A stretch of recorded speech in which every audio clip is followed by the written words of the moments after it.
Merhaba arkadaşlar, örgü kanalıma hoş geldiniz. Bebeklerimiz için çok güzel modelli tığ işi bebek hırkası yaptım. Bugün bunun anlatımını sizlerle paylaşmak istiyorum. Bu modeli hem kız hem erkek bebekleriniz için yapabilirsiniz. Ben bugün mavi renk kullanarak erkek bebek için yaptım. Siz farklı renkler ile kız bebekleriniz için de yapabilirsiniz.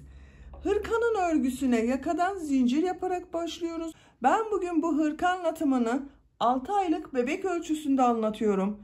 Siz daha büyük bebekleriniz için yapacaksanız daha fazla sayıda zincir ile başlamanız iyi olacaktır arkadaşlar. Daha küçük 0, 3 ay, 3, 6 ay bebek için yapacaksanız da daha az sayıda başlarsanız iyi olacaktır. Ben bu hırkanın örgüsünde iplik olarak bugün bu ipliği kullandım. Alize Baby Best markalı bir iplik, bambu karışımlı bir iplik arkadaşlar. Kullandığım iplik üzerinde 100 gramda 240 metre yazıyor. Bu iplikten 2 adet iplik kullandım. İkinci yumaktan bu kaldı elimde. Renk numarasını soran arkadaşlar için de 40. Tığ olarak da elimin sıklığına ve kullanmış olduğum ipliğin kalınlığına uygun olarak 3 milimlik tığ kullandım. Siz de kullandığınız iplik üzerinde yazan, bakın benim bu kullandığım iplik üzerinde 2 ile 4 arası tığlar tavsiye edilmekte.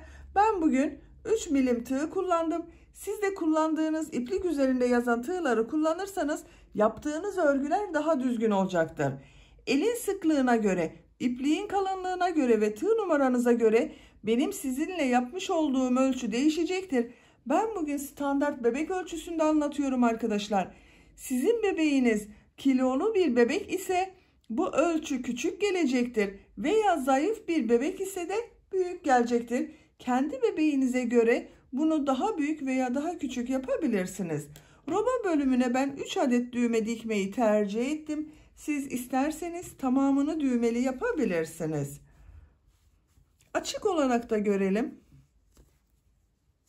Bakın, örgünün ters tarafının görüntüsü böyle. Ters tarafı da çok güzel görünüyor. Arka görüntüsü de böyle arkadaşlar. Ölçülerini de söylüyorum. Başlamadan önce fikriniz olsun. Kol altının buradan genişliğini ölçüyorum. 26 santimetre. Yüksekliğini ölçüyorum.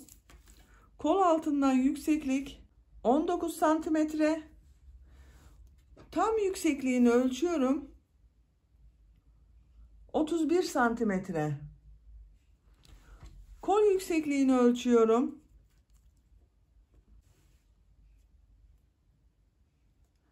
28 santimetre.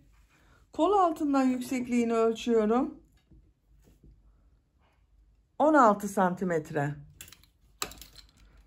Bu da 6 aylık bebek için güzel bir ölçü. Siz bu hırkayı farklı ölçülerde yapmak istiyorsanız standart bebek ölçü tablosunu ben hazırladım.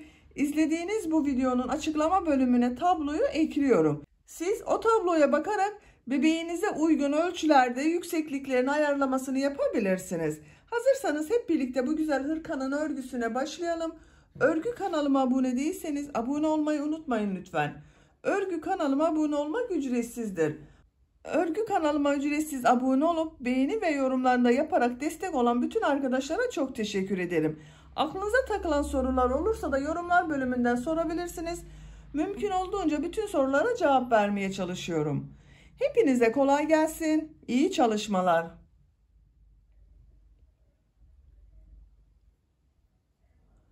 Örgüye yaka başlangıcından zincir yaparak başlıyoruz.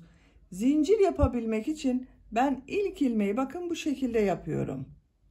Size nasıl kolay geliyorsa ilk ilmeği öyle yapabilirsiniz. Zincirleri yapmaya başlıyorum.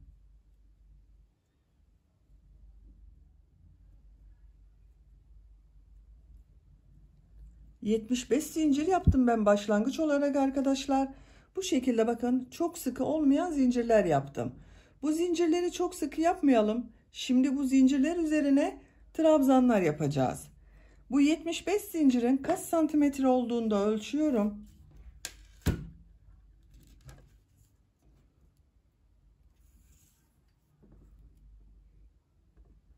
Ölçtüğüm zaman 33 santimetre zincir uzunluğu var. Sizin elinizin sıklığına göre 33 santimetre için sizin daha fazla veya daha az zincir yapmanız gerekebilir arkadaşlar. İpliği tığın üzerine alıyorum. 1, 2, 3 ilmek atlıyorum. 4. ilmek içine trabzan yapıyorum. Ön bölüm için 10 trabzan yapıyorum. Bu 3 ilmek atladığımda 1 trabzan. 1, 2, 3,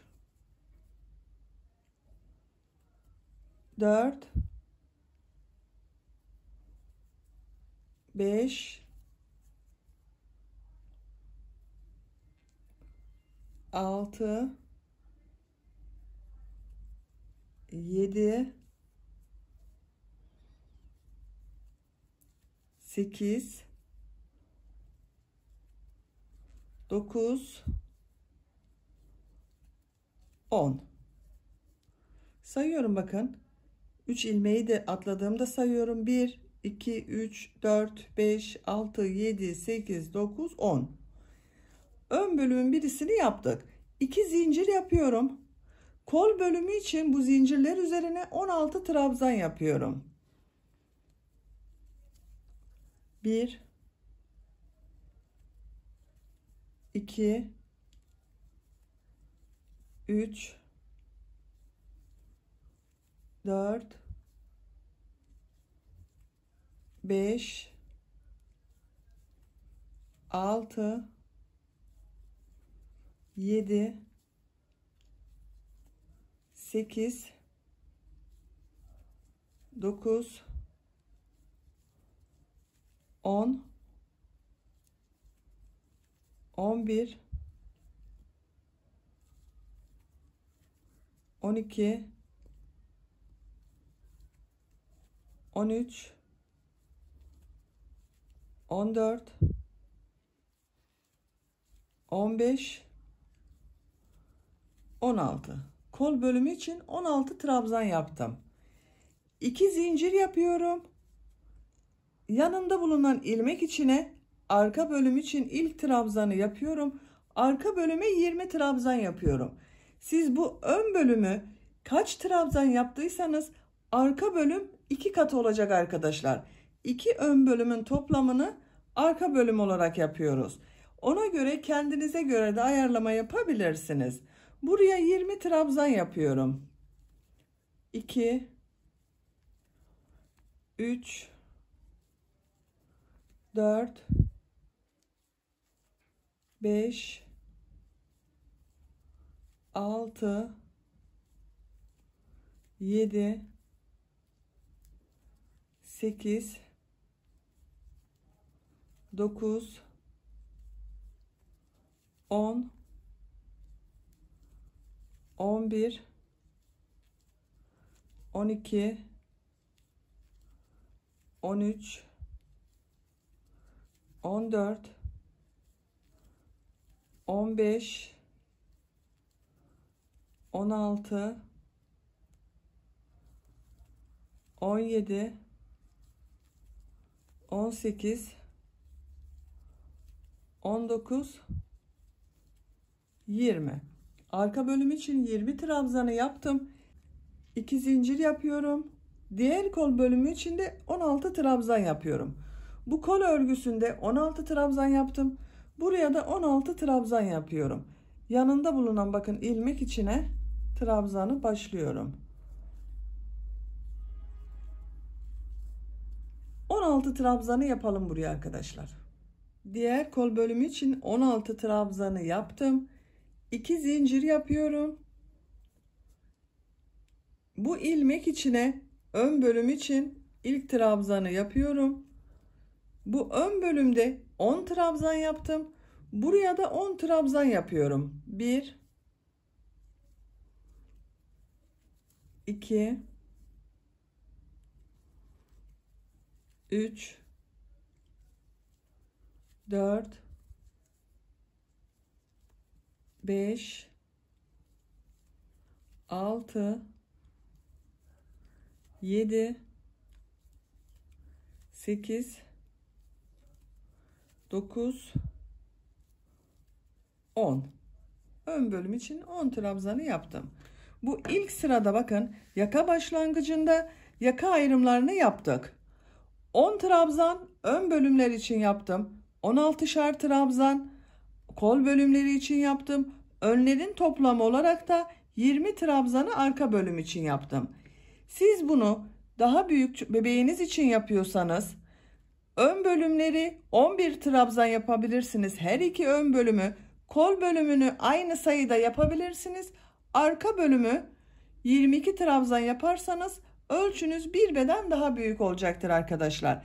Daha büyük bebekleriniz için yapmak istiyorsanız da her bölüm için arka bölümü ikişer trabzan arttırdığınız zaman ön bölümleri birer trabzan arttıracaksınız. Kol bölümlerinde ikişer trabzan arttırması yapacaksınız. Buna göre kendiniz bebeğiniz için arttırmaları ayarlayabilirsiniz. İkinci sıradayız. İkinci sırada bu ön bölümlerde başta üçer tane model yapmak istiyorum. Bir zincir yapıyorum. Örgüyü çeviriyorum. İlk ilmek üzerine trabzan yapıyorum. Bu ikinci ilmek içine model yapacağız. Trabzan yapıyor gibi ipliği tığın üzerine alıyorum. Trabzan toplamalı bir model yapıyoruz. Popcorn tarzı bir model yapıyoruz arkadaşlar.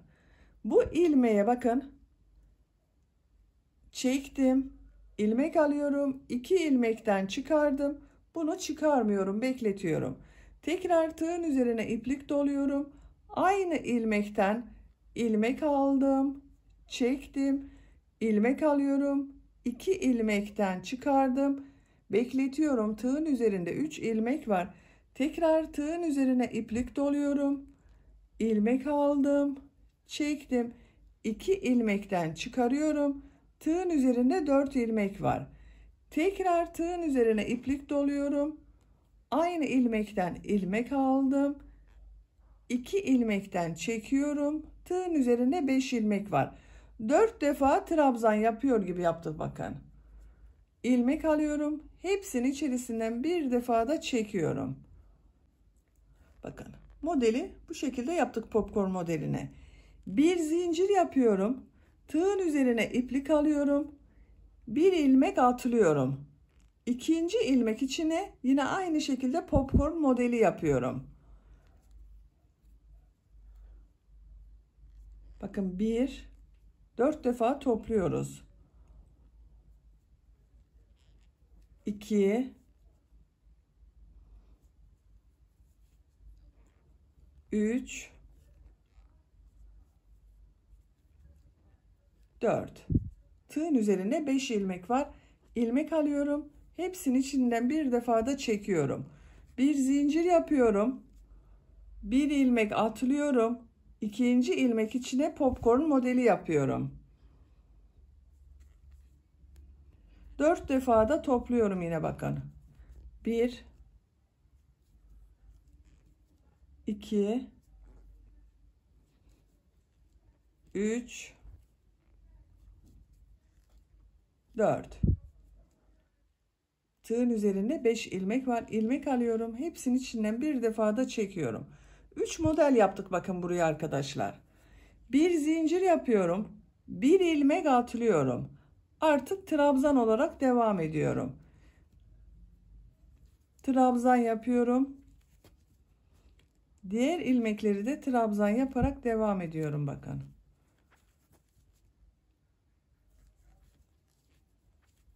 Üç trabzan yaptım. Modelden sonra bir ilmek atladım. 3 trabzan yaptım. Bu arttırma yerine bir trabzan, 2 zincir, bir trabzan yapıyorum. 2 zincir, bir trabzan. Modeli görelim. Bakın arkadaşlar, ön bölümün görüntüsü böyle. Diğer ön bölüme de model yapacağız buraya. Oraya kadar bütün ilmekleri trabzan yapıyoruz. Kol bölümünde bulunan ilmekler üzerine trabzan yaparak devam ediyorum. Arttırma yapacağımız buraya kadar devam edelim. Arttırma yapacağımız yere kadar trabzanları yaptım.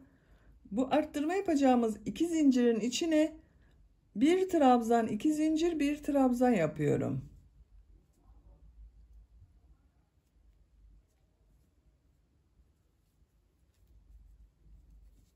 Bir trabzan, 2 zincir, bir trabzanı yaptım. Arka bölümde bulunan ilmekler üzerine de trabzanlar yapıyorum. Bu arttırma yerine kadar devam edelim. Arttırma yapacağımız yere kadar trabzanları yaptım. Buraya da bir trabzan, 2 zincir, bir trabzan yapıyorum.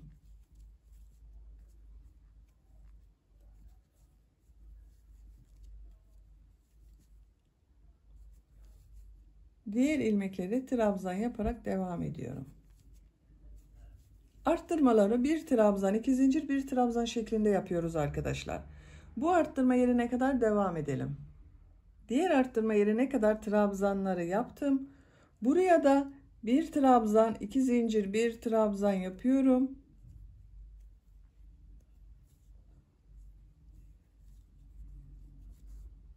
Ön bölümde bulunan bu ilmek içine trabzan yapıyorum.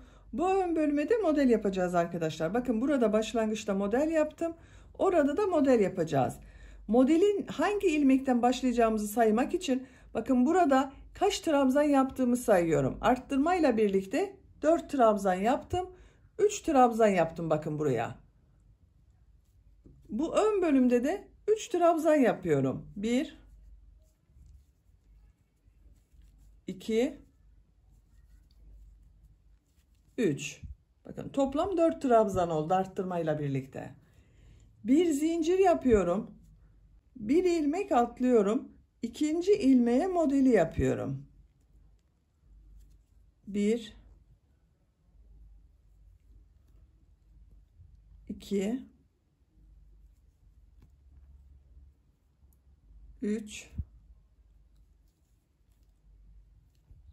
4 ilmek alıyorum. Hepsinin içinden bir defa da çekiyorum.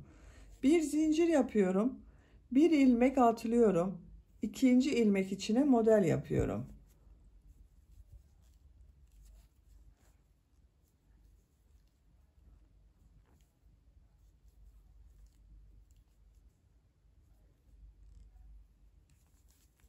Bir zincir yapıyorum.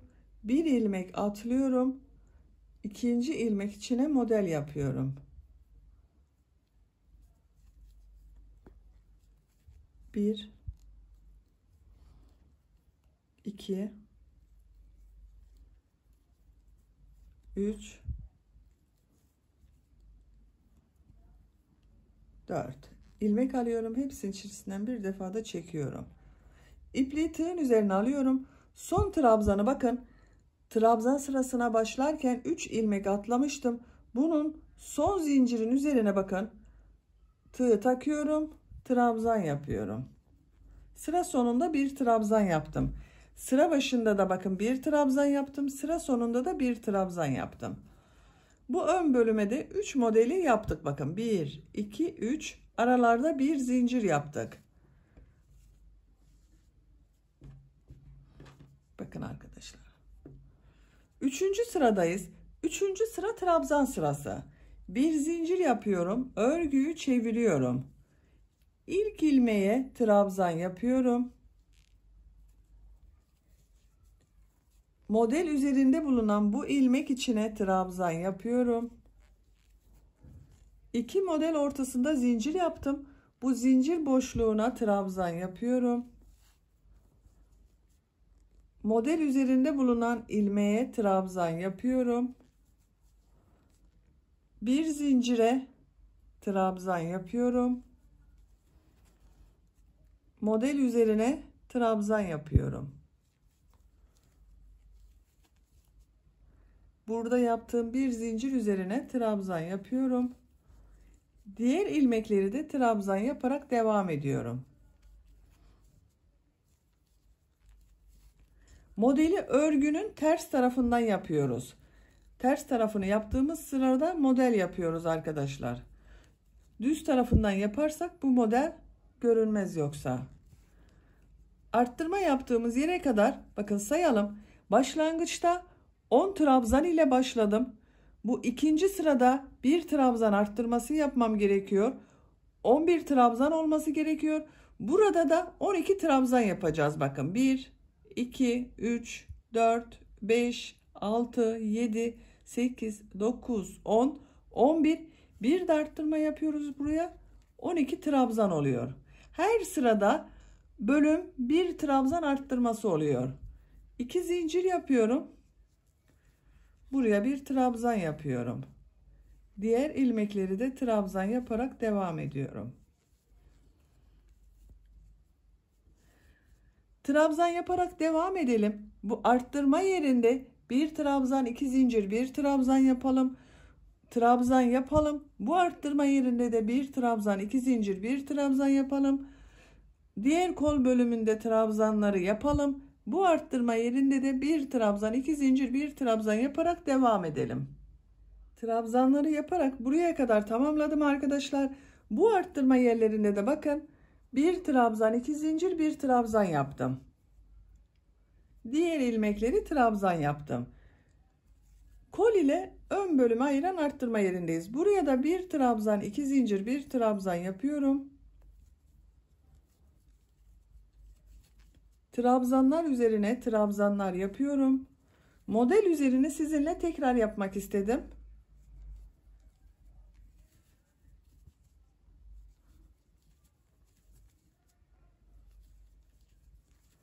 Bu modelden önce burada yaptığım bir zincir var.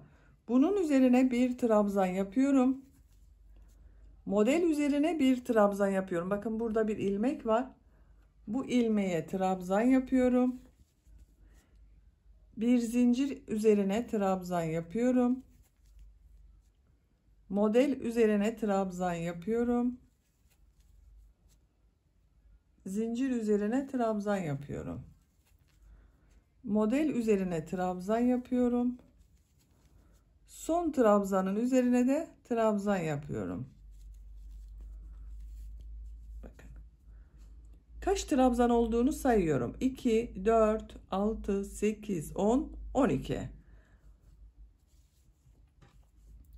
Üçüncü sırada trabzanlar yaptık. Görüntüsü böyle oldu. Dördüncü sıradayız ve örgünün ters tarafındayız. Bu sırada bu ön bölümlerde modelleri yapmaya devam ediyoruz. Bir zincir yapıyorum, örgüyü çeviriyorum.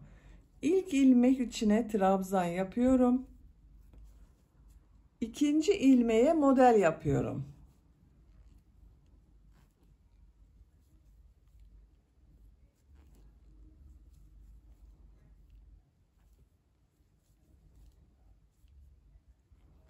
İlmek alıyorum, hepsinin içinden topluyorum. Bir zincir yapıyorum. Bir ilmek atlıyorum. İkinci ilmeğe model yapıyorum.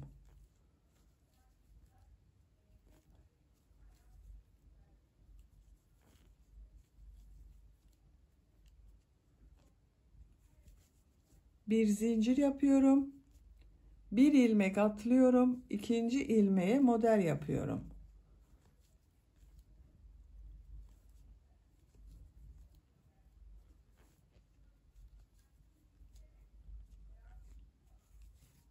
Bir zincir yapıyorum. Bir ilmek atlıyorum. Trabzanlara devam ediyorum artık. 3 modeli yaptık sıra başında.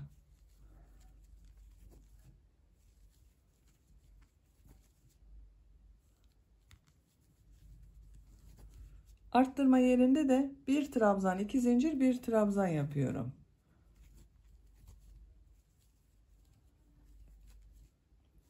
Diğer ilmekleri de trabzan yaparak devam ediyorum. Bütün arttırma yerlerinde bir trabzan, 2 zincir, bir trabzan yapıyoruz. Bakın ikinci sıra modelleri de yerleştirdik arkadaşlar. Burada bir püf noktayı söylemek istiyorum. Burada yaptığım ilk modelin sırasına denk gelecek bu yaptığım model arkadaşlar. Kaydırma yapmamaya dikkat edelim. Arttırma yerlerinde arttırma yapalım. Trabzanlar üzerine trabzanlar yapalım. Bu ön bölümde de burada yaptığımız gibi model yapacağız. Buraya kadar devam edelim. Trabzanları yaparak bakın diğer ön bölüme kadar tamamladım. Arttırma yerlerinde de bir trabzan, 2 zincir, bir trabzan yaptım yine. Bu ön bölümde kaç trabzan yaptığımı sayıyorum. modele kadar olan yeri ayarlamak için bakın 2, 4, 6 trabzandan sonra model yaptım. Burada da aynı şekilde denk gelmesi için sayıyorum arkadaşlar. Bakın 1, 2, 3, 4, 5,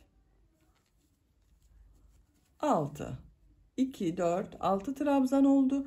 Bakın şurayı da takip ederseniz daha kolay olur. Bu alt sırada bakın modelin üzerine model yapacağız. Bir zincir yapıyorum. Bir ilmek atlıyorum. İkinci ilmeğe model yapıyorum.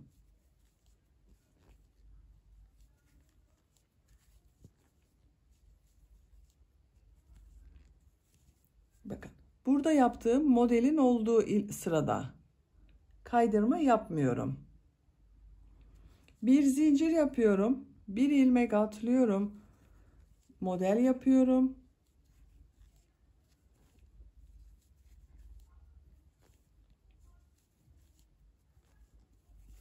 Bir zincir yapıyorum. Bir ilmek atlıyorum. Model yapıyorum.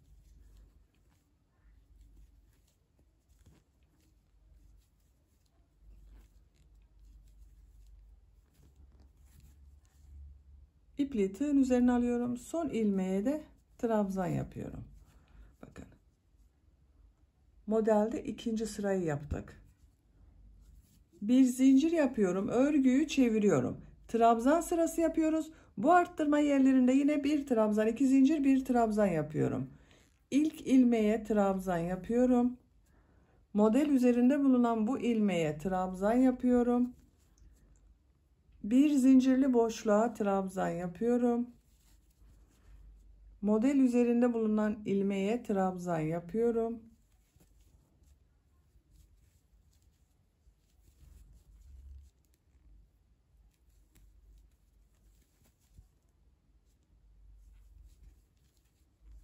Diğer ilmekleri trabzan yaparak devam ediyorum.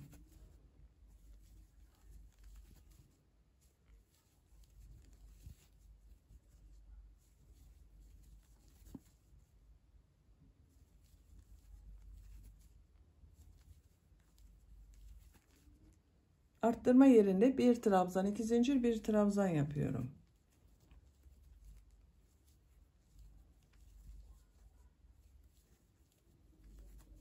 Trabzan yaparak devam ediyoruz artık. Bakın. Görüntü olarak böyle. Bakın. Görüntüsü böyle.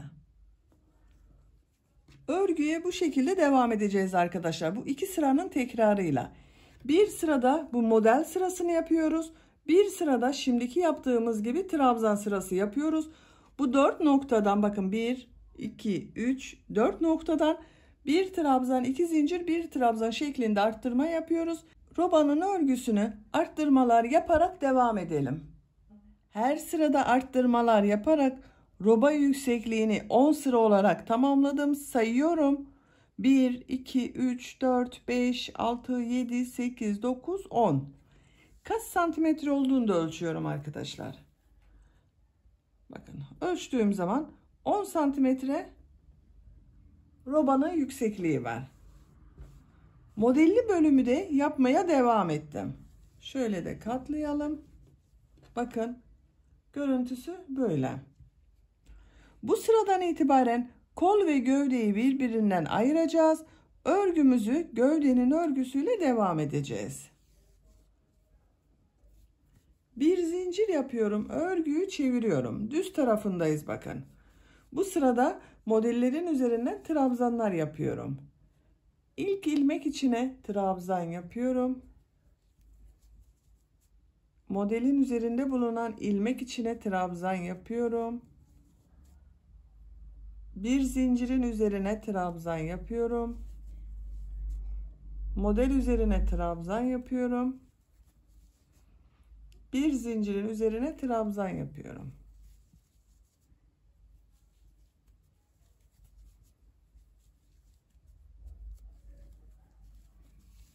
Trabzanlar yaparak buraya kadar devam edelim. Arttırma yapacağımız yere kadar trabzanları yaptım. Bu iki zincirin içerisine ön bölüm için 2 trabzan yapıyorum. Bu sırada 2 trabzan yapıyorum arkadaşlar, bakın. 3 zincir yapıyorum. Çok sıkı yapmayalım bu 3 zinciri de, bir sonraki sırada trabzan yapacağız bunların üzerine. Tığın üzerine iplik alıyorum. Kol bölümünde bulunan ilmekleri atlıyorum. Bu kol ile arka bölümü ayıran arttırma yaptığımız yere 2 trabzan yapıyorum.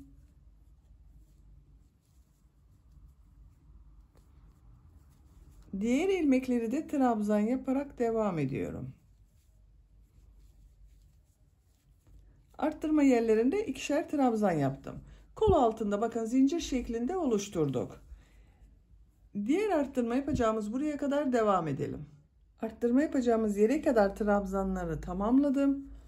Arttırma yaptığımız bu iki zincirin içerisine 2 trabzan yapıyorum.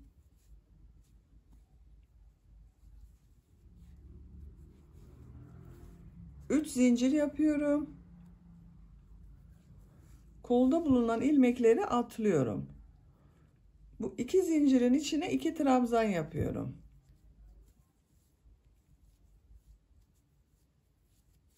Diğer kol altında bakın buraya yaptık arkadaşlar.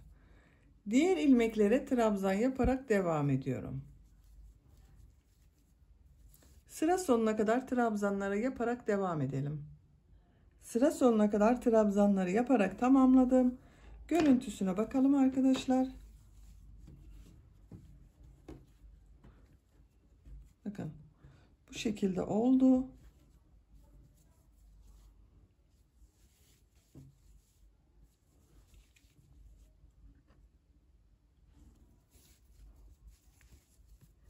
Bir zincir yapıyorum, örgüyü çeviriyorum. Örgünün ters tarafındayız.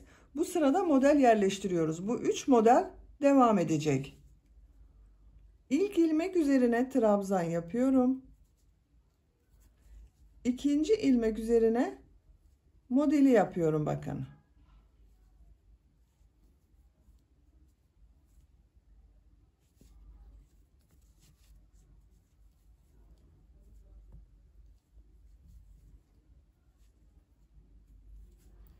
Bir zincir yapıyorum. Bir ilmek atlıyorum. Model yapıyorum.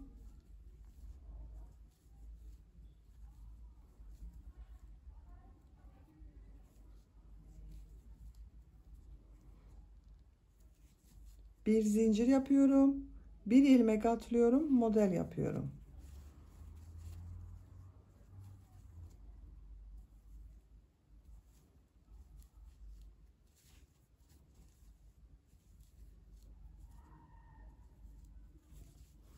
Bir zincir yapıyorum. 3 modeli yaptık buraya da.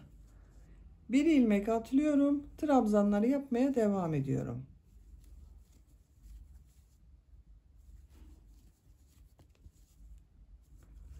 Kol altında yaptığımız bu zincire kadar devam edelim. Kol altını yapacağımız zincirlere kadar bakın trabzanları tamamladım. Buraya 3 zincir yapmıştım. Her zincir üzerine 2 trabzan yapıyorum. İlk zincirin üzerine 2 trabzan yapıyorum. Bakın aynı zincir üzerine yapıyorum 2 trabzanı. Bu zincir üzerine de 2 trabzan yapıyorum.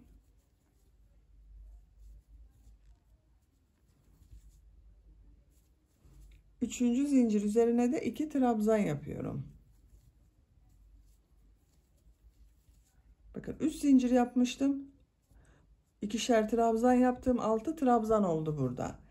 Diğer ilmekleri trabzan yaparak devam ediyorum. Her ilmek üzerine bir trabzan yapıyoruz. Bu kol altına kadar devam edelim. Diğer kol altını yapacağım 3 zincire kadar trabzanları yaptım. Burada bulunan 3 zincir üzerine de her zincire 2 trabzan yapıyorum. Bakın burada da 3 zincir üzerine ikişer trabzan yaptım. Burada da aynısını yapıyorum. İlk zincirin üzerine 2 trabzan yapıyorum.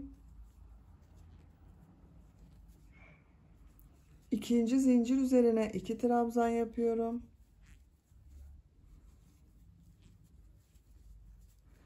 Üçüncü zincir üzerine 2 trabzan yapıyorum. Bakın 3 zincir üzerine ikişer trabzan yaptım. 6 trabzan oldu. Diğer ilmekleri trabzan yaparak devam ediyorum. Trabzanları yapalım. Burada da modelleri yaparak sıra sonuna kadar devam edelim. Sıra sonuna kadar tamamladım. Sonda bulunan 3 modeli de yaptım bakın arkadaşlar. Bir zincir yapıyorum. Örgüyü çeviriyorum.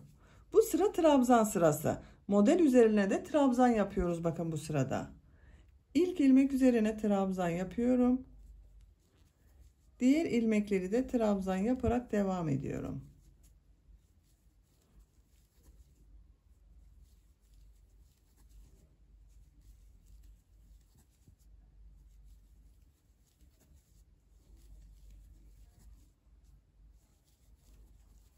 Bakın. Bu şekilde trabzan yaparak sıra sonuna kadar devam edelim. Sıra sonunda bir zincir çekip örgümüze devam edelim. Artık gövdenin örgüsü bu şekilde devam edecek. Bu model örgü bitesiye kadar devam edecek arkadaşlar. Bırakmıyoruz yapmasını. Örgü bitesiye kadar devam ediyoruz. Gövdenin örgüsünü bu şekilde devam edelim arkadaşlar. Gövde örgüsünü kol altından sonra 14 sıra olarak tamamladım arkadaşlar. Sayıyorum. 1, 2, 3, 4, 5, 6, 7, 8, 9, 10, 11, 12, 13, 14. Gövde örgüsünü burada bitirmiyorum. Bu sıradan sonra örgüye bu ön patlarda yaptığımız modelleri diğer yerlere de yerleştirerek devam ediyorum.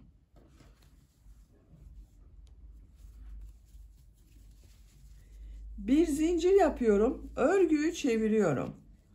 İlk ilmek üzerine trabzan yapıyorum. İkinci ilmeğe model yapıyorum.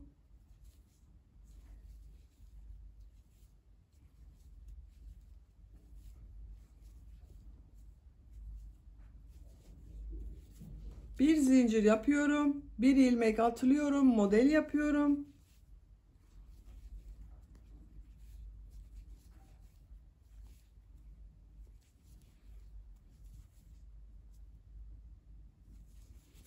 Bir zincir yapıyorum. Bir ilmek atlıyorum. Model yapıyorum.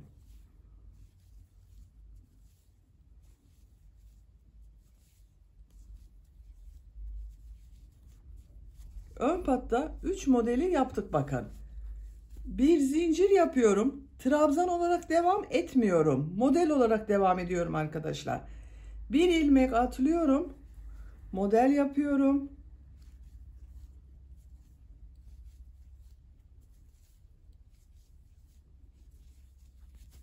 Bir zincir yapıyorum. Bir ilmek atlıyorum. Model yapıyorum.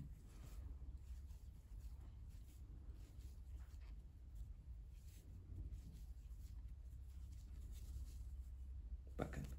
Bu şekilde modeller yaparak sıra sonuna kadar devam edelim. Bu sırayı tamamen modelli yaparak bakın sıranın sonuna kadar tamamladım. Bu şekilde görüntüsü arkadaşlar. Bir yumak iplik de burada bitti. İkinci yumak ipliğe başladım bakın.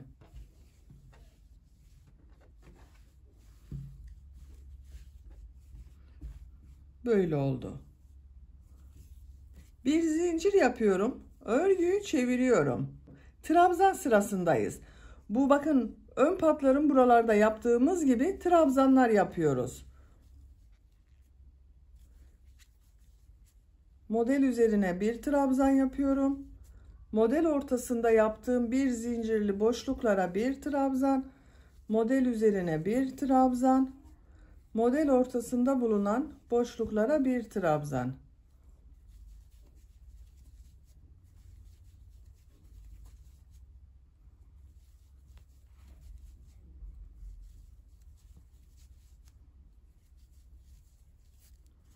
Bu şekilde.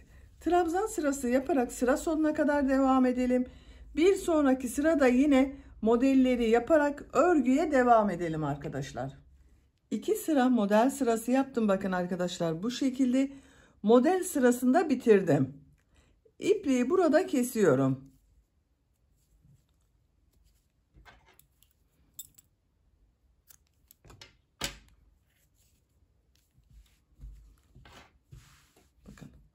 şekilde oldu.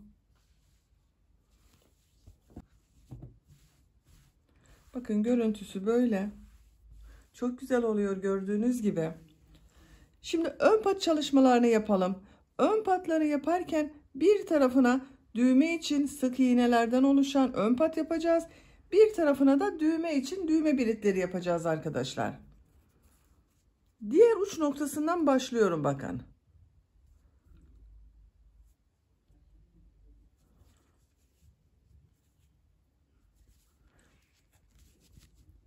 Bu ilmek içine bir sık iğne yapıyorum. Sık iğne sırası yapıyoruz.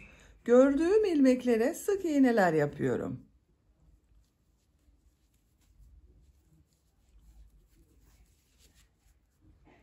İpliğin ucunu da içeride tutuyorum.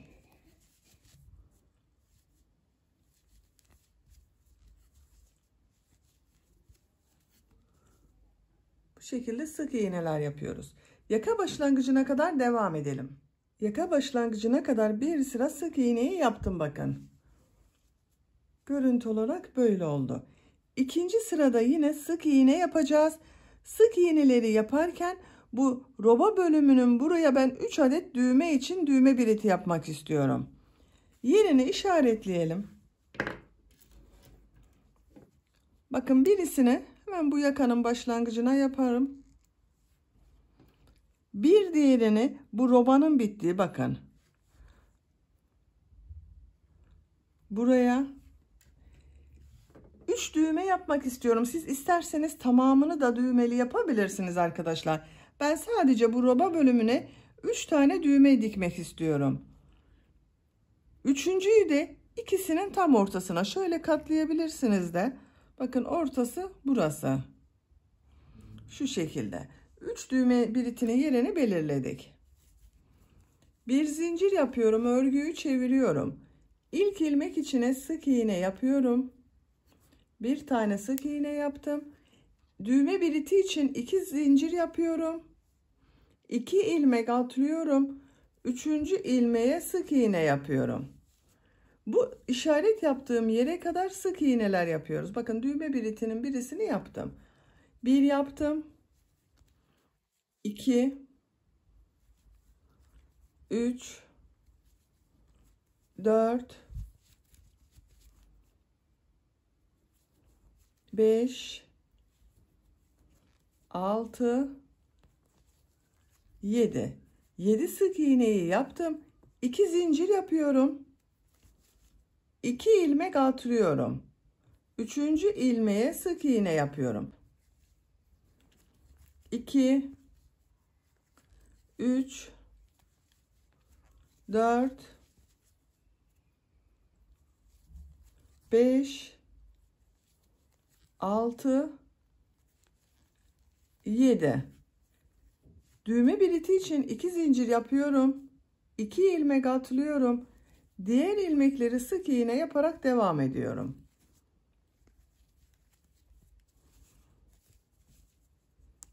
İşaretleri çıkarıyorum.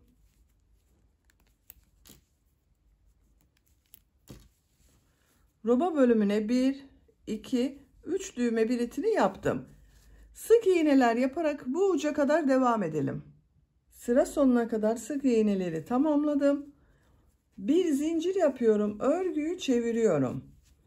3. ve son sıradayız. Bu sırada yarım trabzanlar yapıyorum. İlk ilmek içine bir yarım trabzan yapıyorum. İkinci ilmeğe de yarım trabzan yapıyorum. Yarım trabzanı bakın bu şekilde yapıyorum. Trabzan yapıyor gibi tığın üzerine iplik doluyorum.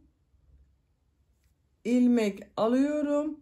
Tığın üzerinde 3 ilmek var. İlmek alıyorum. Hepsinin içinden bir defada çıkarıyorum. İlmek alıyorum.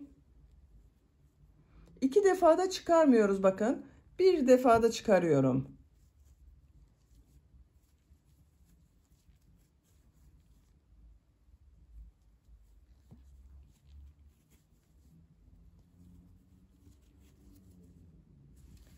Bu düğme biriti yaptığımız yere kadar devam edelim. Düğme biritine kadar yarım trabzanlar yaparak tamamladım. Bu düğme biriti için 2 zincir yaptım. İki zincirin içine 2 yarım trabzan yapıyorum.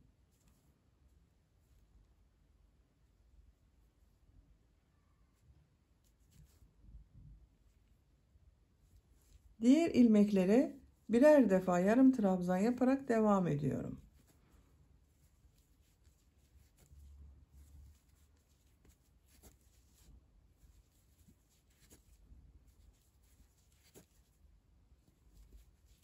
Diğer düğme biliti için de 2 yarım trabzan yapıyorum.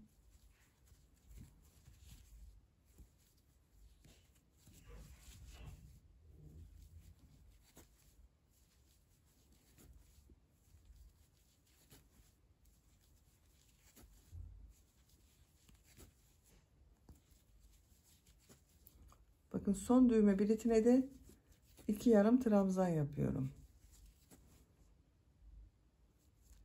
Sık iğne içine yarım trabzan yaptım. Bu ön patını örgüsünü tamamlamış olduk. Bakın arkadaşlar.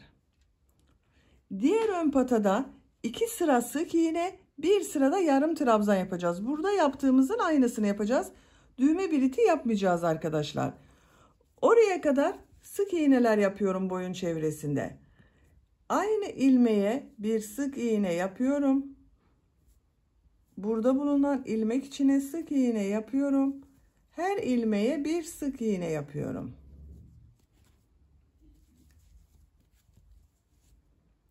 Sık iğneler yaparak buraya kadar devam edelim. Burada da 2 sıra sık iğne, bir sırada yarım trabzan yaparak diğer ön patın örgüsünü tamamlayalım arkadaşlar. Diğer ön patın örgüsünü 2 sıra sık iğne, bir sırada yarım trabzan olarak tamamladım. Boynun çevresinde de bakın bir sıra sık iğne yaptım. Bu uç noktaya geldik. Bu modellerin olduğu yerde de bu son sırada yaptığım sırayı takip ederek bir sıra sık iğne yapıyorum. Bu aynı ilmeğe bir sık iğne yapıyorum. Gördüğüm her ilmek içine bir sık iğne yapıyorum.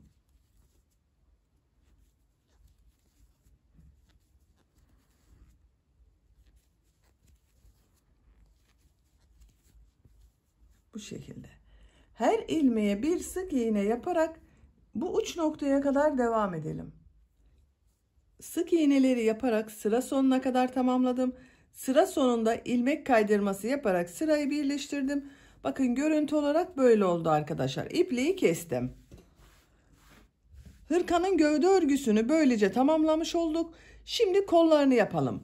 Ben kol örgüsünün birisini yaptım bakın. Bu şekilde bir kol yaptım. Trabzanlar ile kolu ördüm. Kol ucuna da burada yaptığım gibi model yaptım arkadaşlar. Diğer kolu sizinle birlikte yapalım. İki kolun örgüsü de aynı olacak arkadaşlar zaten. Kol altından ipliği bağlıyorum. Ben bir defa bağlıyorum daha sağlam olsun diye. Bu ilmekten bir ilmek yaptım. Tığın üzerine ipliği alıyorum.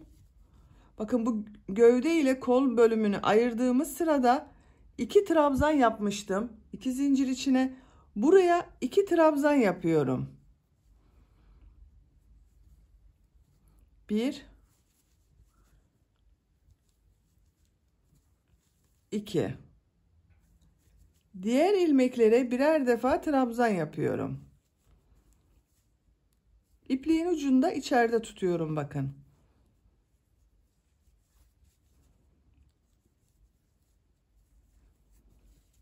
Bu şekilde trabzan sırası yapıyoruz. Başladığımız yere kadar devam edelim.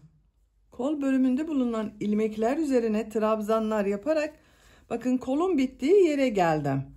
Burada yine bu ön bölümün arttırma yaptığımız 2 zincir var bakın. Buraya 2 trabzan yapacağız.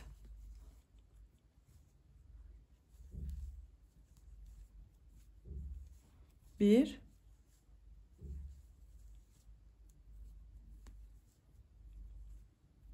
2. Tığın üzerine iplik almadan bu ilmek başladığım ilmeğe ilmek kaydırması yaparak birleştiriyorum. Bakın burada düzgün bir görüntü oluşturduk. Kolun görüntüsü de böyle arkadaşlar. 2 zincir yapıyorum. 1, 2. Örgüyü çeviriyorum.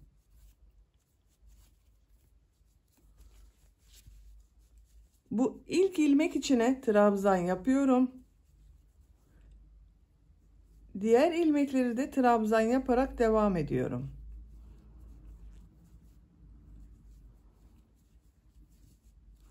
Sıra sonuna kadar devam edelim. Sıra sonuna kadar trabzanları tamamladım. Son ilmeğe de bir trabzan yaptım bakın arkadaşlar. Bu ilmek ile ilk yaptığım bu trabzanın üzerinde bulunan ilmeği ilmek kaydırması yaparak birleştiriyorum. Şu şekilde içinden çektim. 2 zincir yapıyorum. Örgüyü çeviriyorum. Her sırada örgüyü çevirelim arkadaşlar. Çevirmeden düz de devam edebilirsiniz. Ama düz devam ettiğiniz zaman bu gövdede yaptığımız trabzan sırasıyla kol örgüsünün şekli farklı görünür. Farklı görünmemesi için her sırada örgüyü çevirerek örelim. Bu ilk ilmek içine bir trabzan yapıyorum. Diğer ilmekleri de trabzan yaparak devam ediyorum. Artık örgü trabzan şeklinde devam edecek.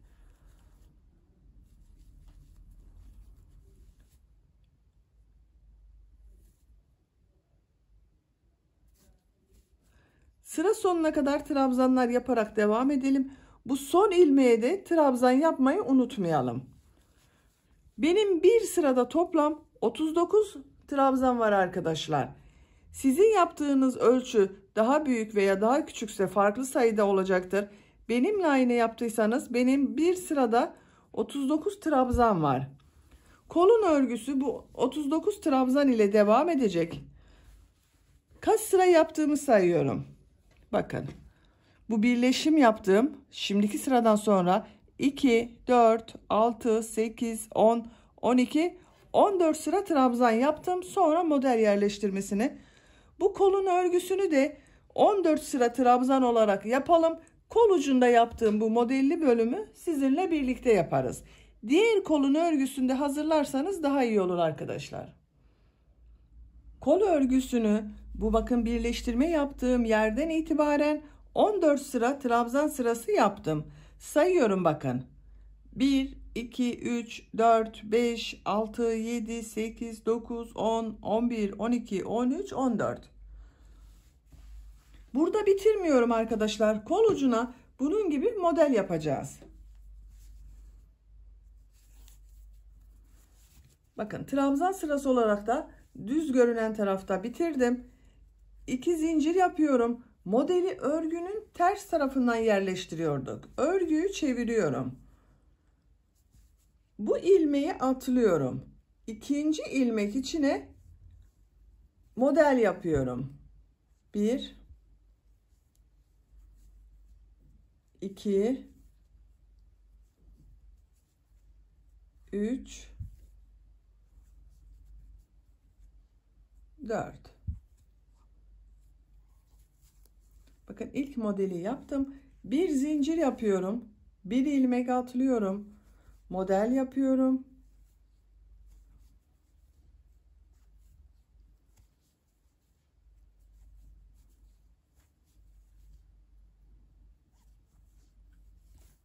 Bir zincir yapıyorum. Bir ilmek atlıyorum. Model yapıyorum. Bakın modelleri yapıyoruz. Sıra sonuna kadar devam edelim. Modelleri yaparak bakın sıra sonuna kadar tamamladım. Son modelden sonra bir zincir yapıyorum. Burada yaptığım bu ilk model ile ilmek kaydırması yaparak birleştiriyorum sırayı. Bakın. Sırayı birleştirdik. 2 zincir yapıyorum. Örgüyü çeviriyorum. Örgünün düz tarafındayım. Bir sıra trabzan sırası yapacağız. Bu model üzerinde bulunan ilmeğe trabzan yapıyorum. Boşluğa bakın bir zincirli boşluğa trabzan yapıyorum. Model üzerine bir trabzan yapıyorum. Bir zincirli boşluğa bir trabzan yapıyorum. Bu şekilde trabzanlar yapıyoruz. Sıra sonuna kadar devam edelim. Trabzan yaparak sıra sonuna kadar tamamladım. Son ilmek ile ilk ilmeği ilmek kaydırması yaparak sırayı birleştiriyorum. Bakın trabzan sırasını birleştirdik. Görüntü olarak böyle oldu. Bir sıra daha model yapıyoruz. 2 zincir yapıyorum. Örgüyü çeviriyorum. Burada bakın bu bir alt sırada yaptığım modelin üzerine model yapıyoruz. Bu ilk ilmek üzerine modeli yapıyorum.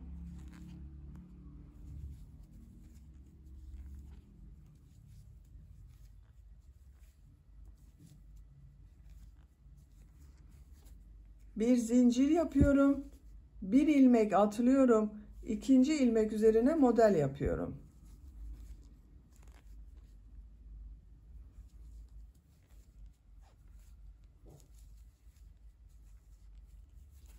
Bir zincir yapıyorum. Bir ilmek atlıyorum. Model yapıyorum. Bakın. İkinci sıra modeli yapıyoruz. Sıra sonuna kadar devam edelim. İkinci model sırasında sıra sonuna kadar tamamladım. Son bakın bir zincir yaptım. Bu model ile ilk yaptığım modeli ilmek kaydırması yaparak birleştiriyorum. İpliği kesiyorum arkadaşlar. Bakın. Kol ucuna da modellerini yaptık. Bu şekilde oldu. Diğer kolu da siz aynı şekilde başlayıp kol ucuna da modellerinizi yapabilirsiniz. Sayıları aynı oluyor. Ben düğmesini de diktim bakın arkadaşlar bu şekilde.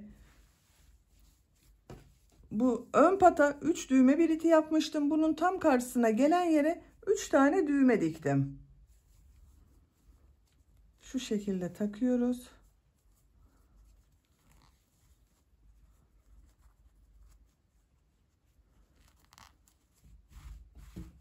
Güzel oluyor bakın. Çok güzel bir hırka yaptık.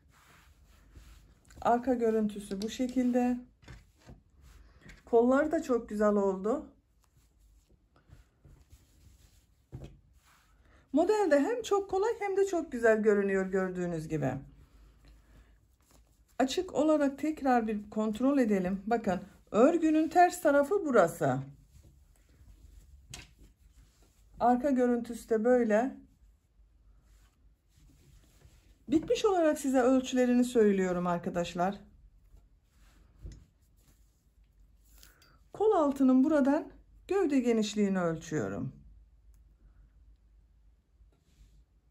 26 santimetre.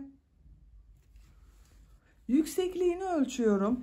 Omuzdan uç noktasına kadar yükseklik 31 santimetre. Kol altından yüksekliğini ölçüyorum. 19 santimetre. Kol yüksekliğini ölçüyorum. Tam yükseklik 28 santimetre. Kol altından yüksekliğini ölçüyorum. 16 santimetre. Bu da 6 aylık bebek için güzel bir ölçü. Bu hırkanın örgüsünde ikinci iplikten elimde bu kaldı arkadaşlar. 2 yumak iplik kullandım. Bir örgü anlatımının daha sonuna gelmiş olduk. Beni dinlediğiniz ve izlediğiniz için hepinize çok teşekkür ederim. Örgü kanalıma abone değilseniz abone olmayı unutmayın lütfen. Örgü kanalıma abone olmak ücretsiz. Örgü kanalıma abone olup orada bulunan zil şeklinde dokunarak açık konuma getirirseniz kanalıma video yüklediğim zaman ilk önce size bildirim gelecek. Örgülerimden herkesten önce sizin haberiniz olacaktır. Örgü kanalıma ücretsiz abone olup beğeni ve yorumlarıyla da destek olan bütün arkadaşlara çok teşekkür ederim. Sizlerle yeni örgülerde görüşmek dileğiyle. Hoşça kalın, sevgiyle kalın.